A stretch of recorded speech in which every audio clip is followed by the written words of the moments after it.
Психологик олымларны білу һәм қоллану укытучыларга гына түгел, әтиенләргә, хәтта мәктәп директорларына да кирәк. Шул уңайдан Мөслим орта мәктәбендә тренинг узды.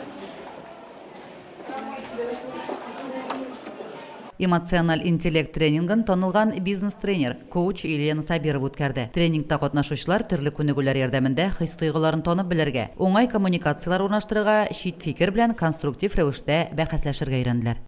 Biz indi zamana белән бергә атларга тиеш, бәлки әзрәк алдан да атлый белергә тиеш.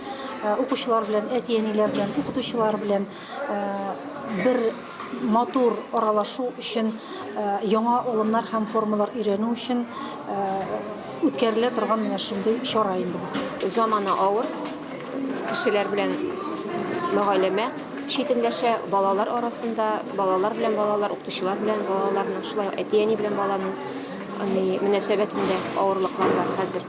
Һәм инде бу тренинглар безгә бер-беребезне яхшырак аңларга, якын килеп эшләргә ярдәм итәчәк. Нәтиҗәле хезмәттәшлек һәм эмоциональ компетентлык темасы буенча да аралашу үзгә форматта узды. Чарада катнашучылар үзләрен борчыган актуаль мәсьәләләрне уртага салып сөйләштеләр. Конфликттан чыгу юлларын да өйрәнделәр. Лилия Шәймиева, Динар Нурытдинов, Мөслим телевидениесе.